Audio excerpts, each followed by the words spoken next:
La primera es la paleoclimatología y la segunda es la paleooceanografía. La primera, bueno, se refiere al clima del pasado y la segunda es al clima definido por las condiciones oceánicas y por los proxies o los elementos indirectos de evidencia de clima en el pasado, con base en la vida de los océanos. Bueno, entonces, como les decía, la paleoclimatología, para empezar, hace un montón de mediciones indirectas de esos indicadores conocidos como proxies, que pueden ser desde inorgánicos hasta orgánicos. Entre los inorgánicos están, por ejemplo, la composición de gases que se encuentran atrapados ya sea en las turberas o en los glaciares. Eh, También, por ejemplo, de los fósiles o de la evidencia fósil de diferentes épocas que nos dan una indicación del tipo de clima que había, si era cálido, si era templado, si era más o menos húmedo, y también nos pueden indicar hasta dónde llegaban los océanos y cuál era la importancia de los océanos. Entonces, esta paleoclimatología, como les decía, se basa en los proxies, que son los indicadores indirectos, y esos indicadores paleoclimáticos pueden ser, como les decía, orgánicos, pueden ser inorgánicos, y entre los inorgánicos están los químicos y los físicos, y entre los orgánicos están los biológicos. Eh, Todos estos proxies son sensibles a los cambios ambientales, y la vegetación que tenemos es que se conservan en el tiempo y los podemos estudiar en la actualidad. Entre ellos, bueno, pues tenemos como los principales la circulación de los vientos, la concentración de gases, particularmente los gases de efecto invernadero, y las temperaturas de los océanos. Bueno, este es un ejemplo de los principales métodos que utilizan proxies para determinar detalladamente el clima del pasado. Tenemos desde el polen, los espelotemas, los sedimentos de los organismos larvados, los registros históricos, los corales, la dendrocronología que se basa en los anillos de los árboles y los núcleos de hielo y de las turberas. Básicamente el clima nos interesa rastrearlo o monitorearlo desde el precámbrico. Y en el precámbrico, bueno, sabemos nosotros que el clima, por la evidencia obviamente de los proxies, sabemos que el clima era seco, frío, y ya al final del precámbrico se volvió cálido. Hubo un enfriamiento dramático en la Tierra al momento en que se forma la corteza terrestre y esto favoreció que se desarrollaran los primeros organismos unicelulares. Y obviamente cuando surgen los primeros organismos fotosintéticos, ya lo habíamos comentado antes, pues se reduce la temperatura del planeta, ¿no? De ahí la teoría de la Tierra bola de hielo durante el Huroniano y hace 724 millones de años. Eh, ya habíamos mencionado también que el movimiento de los continentes afectó el clima global. Como los continentes se empiezan a separar, la temperatura del planeta baja y hay otros eventos que también favorecen el incremento o el descenso de la temperatura. Habíamos visto también, por ejemplo, la mayor actividad fotosintética que retira CO2 del ambiente, eso genera una baja de la temperatura del planeta. Después tenemos, por ejemplo, en el carbonífero, la abundancia o el desarrollo de una abundancia muy grande de plantas que obviamente incrementa la concentración de oxígeno, reduce la concentración de CO2 y nuevamente el planeta se enfría, pero no le dura mucho. Y obviamente tenemos estos ciclos de incremento y descenso en la temperatura como resultado de diferentes procesos. Aquí tenemos una gráfica que nos indica, por ejemplo, la concentración de CO2 en escala geológica y podemos ver nosotros que esta concentración de CO2 coincide con algunos, no con todos los periodos de mayor temperatura del planeta, así como también los descensos de CO2 con periodos de menor temperatura del planeta, temperatura global me refiero, y más o menos hay una correlación entre la concentración de CO2 y la temperatura promedio. Vemos, por ejemplo, aquí en el precámbrico que la concentración de CO2 era muy alta, y sin embargo la temperatura no era necesariamente alta, al contrario. ¿Perdón? ¿Perdón? No, nadie dijo nada. ¿No? Ok. Durante el Paleozoico, otra vez vemos diferentes incrementos y descensos de la temperatura que no necesariamente coinciden con la concentración de CO2. Y esta gráfica particularmente es una gráfica que fue utilizada por Robert Murdoch, uno de los millonarios tejanos petroleros, amigos de Donald Trump, para hacer propaganda durante la primera campaña de Donald Trump para la presidencia de Estados Unidos, diciendo que el calentamiento global era falso, porque él presenta esta gráfica en un ensayo que publicó por ahí en una revista del grupo de la cadena Fox, y él dice, bueno, vea por ejemplo la concentración de CO2, que no coincide en absoluto con los periodos de enfriamiento de la Tierra. Aquí tenemos algunos periodos de enfriamiento de la Tierra drástico, y básicamente ninguno de ellos coincide con descensos en la concentración de CO2, salvo este, que es uno de los que más o menos coincide, pero por ejemplo, después de este periodo tenemos un incremento dramático en la temperatura del planeta y el CO2 sigue bajo, ¿no? Entonces él utilizaba esto para decir que no había una correlación. Y la pregunta que yo les hago es, ¿realmente no hay correlación? ¿O qué otros factores pudieron haber incidido sobre la temperatura del planeta que no fuera la concentración de CO2?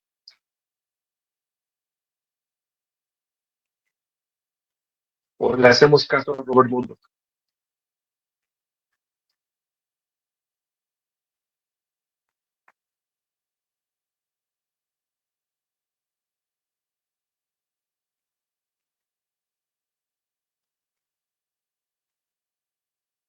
Ahí tenemos indicado los periodos de mayor descenso de la temperatura global del planeta y vemos que no coinciden prácticamente, con excepción de este.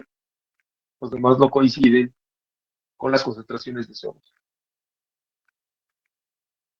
¿Qué pasó ahí? ¿O por qué sí o por qué no?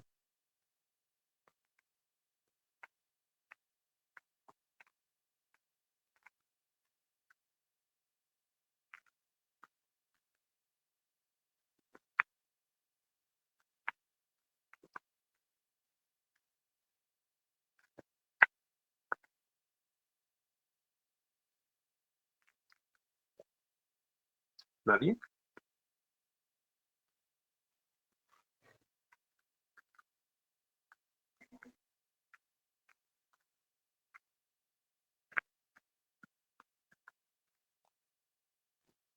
Bueno, vamos a seguirle y ahorita que lleguemos a las sesiones, regresamos a discutir esto. Si ustedes se fijan, por ejemplo, en esta gráfica de biodiversidad durante el Paleozoico, es el periodo en el cual estamos evaluando los cambios en la temperatura del planeta o en el clima del planeta, podemos ver que en general la biodiversidad sí estuvo afectada por los cambios ambientales, pero no necesariamente los cambios extremos jugaron en contra de la diversidad de la biota. En algunas ocasiones hubo blooms de diversidad.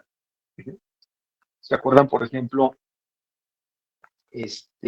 cuando han ocurrido los famosos blooms o florecimientos de biodiversidad del planeta? Eso lo debieron haber visto en evolución. Cuando las temperaturas habían subido, creo, ¿no? ¿Había que, perdón? Cuando la ¿Cuando las temperatura temperaturas son qué? subido, se habían elevado y que se estaban ¿Cuando era mayor? descongelando. Ajá, ¿no? Un segundo. Ya. Efectivamente, en los periodos en los que había mayor humedad y mayor temperatura, es cuando se han observado florecimientos de diversidad. Cuando la temperatura es más estable o más baja, bueno, es estable pero a la baja, no necesariamente hay una mayor diversidad.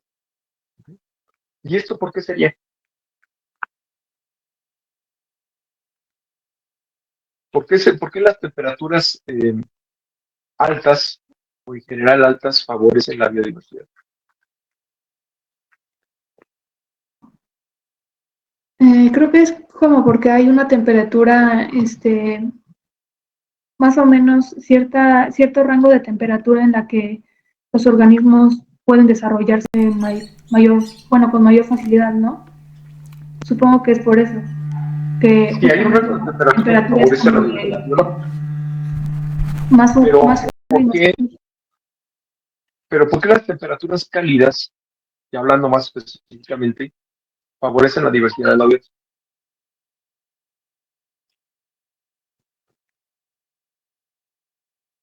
¿Qué está asociado a la Pues, temperatura cálida? Bueno, no necesariamente, pero en general pero está asociado, climáticamente o en los organismos. no, Porque, o sea, por ejemplo, climáticamente. es que a mí ya se me había ocurrido como por la parte fisiológica. Jeje. No, en términos climáticos. Pues hay una mayor humedad ambiental. Ajá.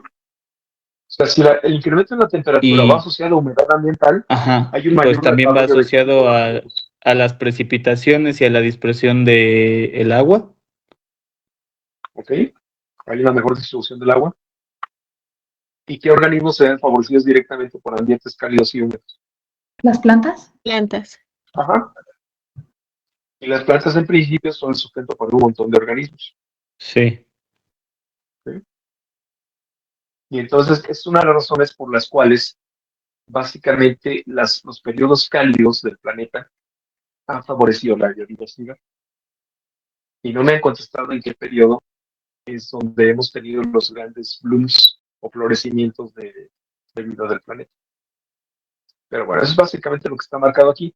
Y tenemos aquí indicadas las 5 grandes extinciones que se reconocen. No es porque no haya habido extinciones antes, sino como lo habíamos mencionado, es básicamente porque, ay, perdón, eh, muchas de las extinciones que ocurrieron antes no las tenemos documentadas. Sobre todo las extinciones que ocurrieron antes del Cámbrico, prácticamente no dejaron registro. Entonces no sabemos exactamente cuál es la magnitud o si fueron realmente extinciones. Aquí las tenemos marcadas con azulito. Las otras extinciones o eventos de extinción en masa, que no sabemos qué tan grandes fueron o qué tan profundos fueron, pero sabemos que existieron de alguna manera, ¿no? Por los cambios en el ambiente. Bueno, aquí tenemos, por ejemplo, una gráfica que nos dice más o menos cómo estaba la distribución de los continentes durante el Cámbrico. Y acá de este lado tenemos una descripción del clima del Cámbrico.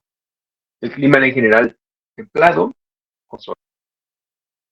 Bueno, y entonces lo que tenemos son mares muy extensos que rebasan el nivel de los continentes. Y en pocas palabras, la masa continental estaba prácticamente reducida por el avance de los océanos. No hay glaciares durante el Cámbrico, y entonces, por lo tanto, la temperatura era básicamente regulada por los océanos. Después, por ejemplo, ya durante el Ordovícico, el clima se vuelve templado, los mares se vuelven más o menos, los continentes siguen siendo bajos, y la temperatura desciende al final del periodo Ordovícico. Después, en el Silúrico, viene un enfriamiento de la Tierra, el clima se vuelve templado de manera general, y avanzamos hacia el Devónico, donde ahora sí tenemos un incremento de la temperatura. El mar cubre gran parte de los continentes y ahora tenemos el gran florecimiento de las plantas vasculares primitivas, que dura hasta el Carbonífero.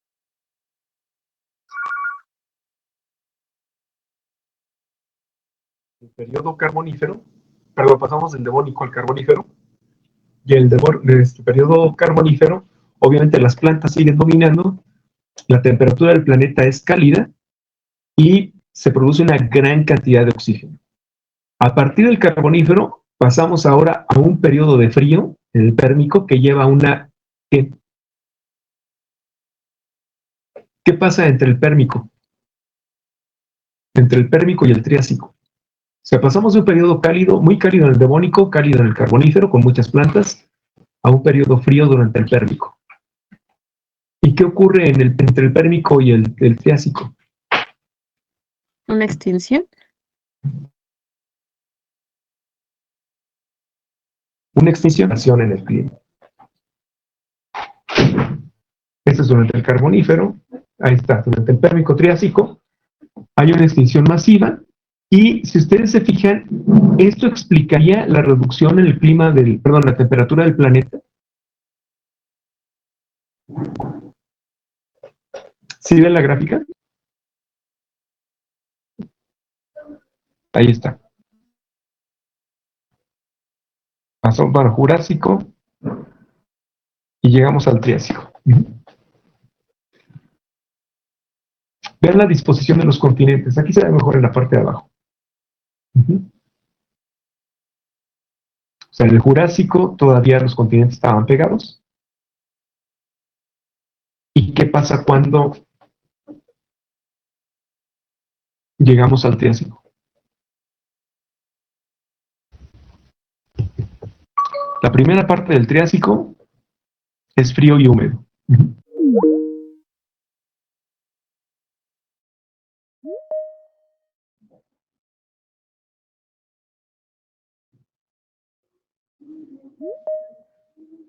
Profesor, ¿podría regresar tantito a la diapositiva 11, por favor? Gracias. ¿No?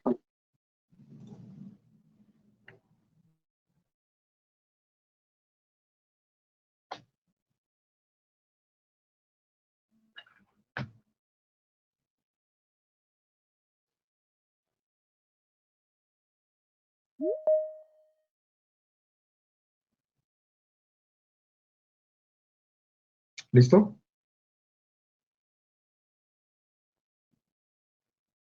Sí, gracias. Ok.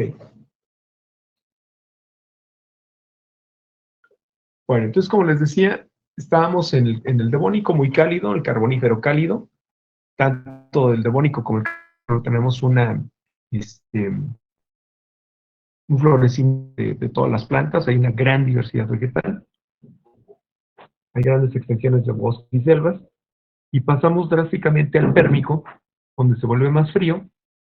Y lo que quiero que vean es la distribución de los continentes. Es la distribución de los continentes durante el Carbonífero. ¿Y qué pasó cuando nos volvemos al... perdón, me fui para atrás. Ok, ¿qué pasa cuando brincamos al Triásico?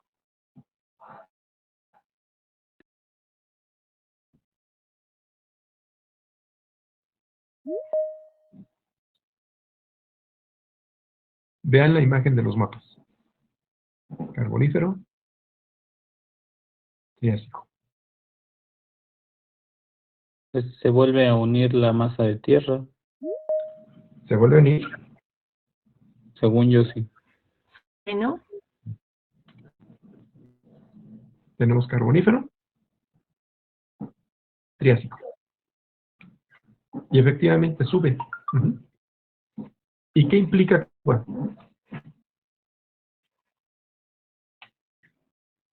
¿van a haber cambios en la temperatura? ¿pero por qué? Porque ahora estaría, bueno, en la parte del Ecuador, donde se supone que hay mayor... No, no está limitado. O sea, si se fijan en el anterior, teníamos básicamente los continentes en el hemisferio sur. Todos concentrados en el hemisferio sur. Y de pronto los continentes se empiezan a distribuir casi de manera homogénea en norte y sur. Eso fue suficiente para provocar un descenso de la temperatura. Y entonces, esa es una de las principales explicaciones de por qué descendió la temperatura durante el Triásico. Sin embargo, no hay evidencia de glaciares.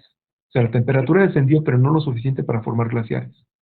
Lo único que se logró es que la temperatura general del planeta fuera más baja y algunas zonas, como la zona austral, fueran más frías durante el invierno que durante el verano. Y entonces nos aventamos todo el Triásico, básicamente con temperaturas bajas y húmedas, y en la parte final ya se vuelve un poco más seco. Pero durante el Jurásico, otra vez tenemos climas cálidos y húmedos. Tampoco hay evidencia de que se presenten glaciares. Ya hay una diferenciación del clima, por ejemplo, en la estación más cálida y en la estación más fría, por la distribución de los continentes, pero básicamente sigue sin bajar tanto la temperatura como para formar glaciares. ¿Y cómo se afecta la diversidad durante el Jurásico, del Triásico al Jurásico? Eso ya también lo deben de saber. ¿Disminuye? No, al contrario, se incrementa en el Jurásico. Porque el ambiente ahora es más cálido y húmedo. Y después, desafortunadamente para nosotros, brincamos al Cretácico. En el Cretácico se vuelve todo más cálido, pero justamente al finales del Jurásico es cuando tenemos ahora sí la caída del meteorito de Chicxulub, gran periodo de extinción, y entonces ya no importa que el clima sea cálido, sino simplemente lo que es más relevante es la gran extinción en masa, ¿no? Y entonces partimos otra vez casi desde cero. Entonces ahí tenemos la distribución del Jurásico, ya los continentes están más separados, pero bueno, pues ahí ya se pierde una gran cantidad de diversidad por la extinción en masa. Bueno, al final del Jurásico. Y esto es básicamente lo que ocurre precisamente al final del Jurásico, cuando cae el meteorito de Chicxulub. Ya los continentes estaban más separados, las corrientes oceánicas ya estaban más establecidas para regular la temperatura general del planeta. Aún así el planeta seguía siendo cálido, pero ya la vida en el planeta ya se había reducido mucho. Y finalmente lo que tenemos ya son los periodos cercanos a nosotros. Tenemos el Cretáceo medio, el Cretáceo tardío, y sabemos nosotros que durante el Cretácico, por ejemplo, en México, o gran parte de México estuvo sumergido bajo el agua, el ambiente seguía siendo... A partir de aquí el clima se empieza a estabilizar de una manera mucho más cercana a lo que conocemos ahora, ¿no? Entonces tenemos ya, por ejemplo, el Paleoceno, el Eoceno, el Oligoceno. Aquí básicamente la diversidad cambia, bueno, la biota cambia completamente, se incrementa la diversidad durante el Paleogeno y el Neogeno, y llegando al Cuaternario, o a finales del Neogeno, y durante el Cuaternario, pues prácticamente hay otra vez una pérdida de diversidad por los periodos glaciales. Entonces ahora nuevamente la temperatura desciende, se pierde una buena parte de la biodiversidad, y llegamos hasta el Holoceno, que es como tenemos el clima en la actualidad, ¿no? Entonces aquí tenemos los cambios principales del Paleogeno. Pasamos de cálido a templado, templado cálido, el Eoceno templado, finales del Neogeno, ya en el Plioceno, frío templado, y después durante el Pleistoceno, fluctuante entre frío y cálido por el montón de eventos glaciares e interglaciales. Y finalmente llegamos al Holoceno, donde podemos decir que en general tenemos un clima templado y más o menos habitable. Esta es la disposición de los continentes en los últimos 2 millones de años, prácticamente no ha cambiado. Y esta me la puedo brincar ya. Esta ya, se tiene por... ¿Preguntas, comentarios? No, profesor. ¿Ah? Bueno, entonces vamos a brincar a la otra, que también es una muy cortita.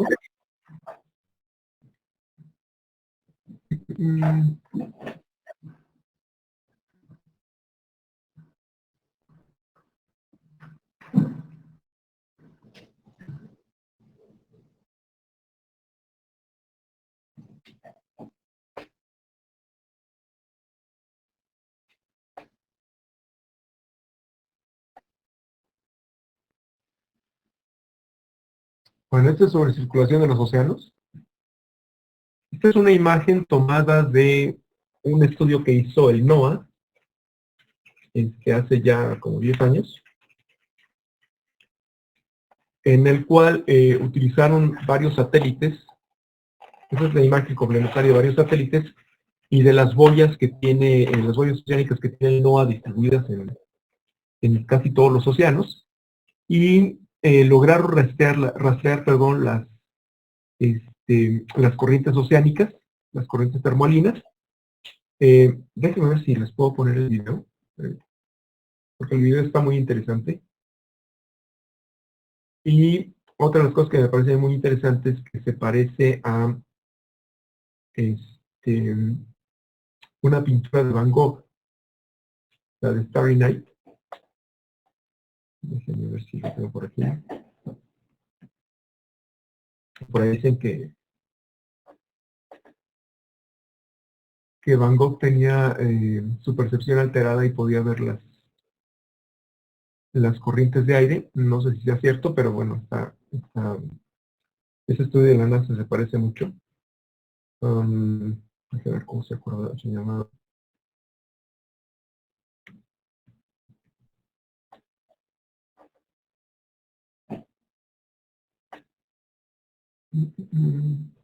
La estoy buscando, ¿eh?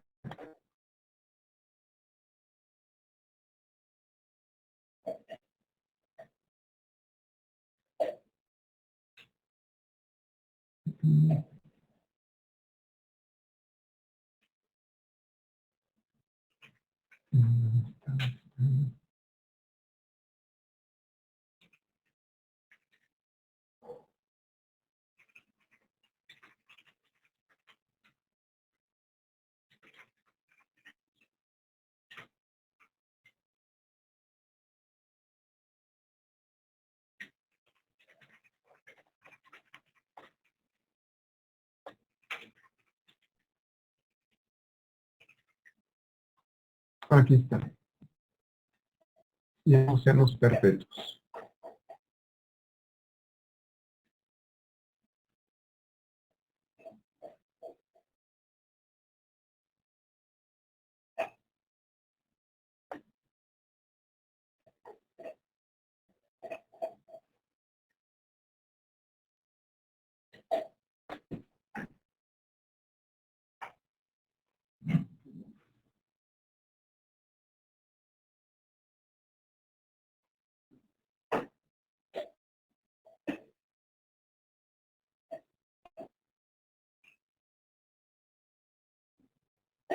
No tiene audio, pero bueno, el audio no es importante. Lo importante es que vean cómo es que las corrientes oceánicas se mueven y cómo se estructuran, porque también es muy interesante. Por ejemplo, acá en el Golfo tenemos un vórtice. Ujú. Son las principales corrientes que tenemos en el Atlántico, o la principal corriente. Aquí es un montón de vórtices que hay. Muchos de ellos están desarrollados básicamente por fosas. Cuando en el océano hay una fosa, las corrientes oceánicas tienden a volverse ciclónicas. Y esto da una mejor idea de cómo es que se distribuye la temperatura en los océanos alrededor de todo el planeta y por qué los océanos son tan importantes para la termorregulación del planeta. Recuerden que todo esto está generado por corrientes de convección, agua caliente, agua fría, y esas corrientes son termolinas, es decir, la salinidad también tiene un efecto importante sobre las corrientes. Obviamente el agua salada es más densa que el agua dulce, y la salinidad no es homogénea en todo el planeta. Entonces eso lleva a movimientos diferentes de las aguas, y obviamente la temperatura que puede alcanzar el agua salada es diferente a la temperatura que puede alcanzar el agua dulce. Todo esto contribuye a corrientes termolinas.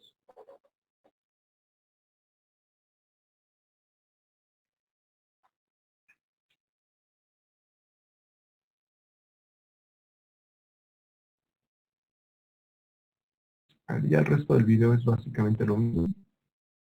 Que quería que vieran cómo hay corrientes locales y corrientes generales.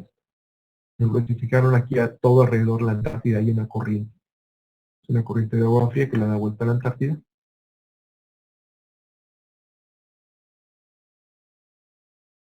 Y acá arriba, por ejemplo, tenemos la famosa CA1.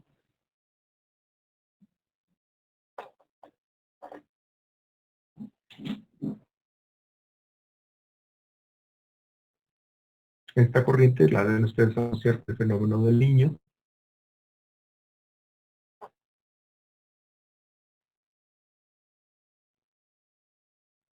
Y regresamos a nuestra presentación.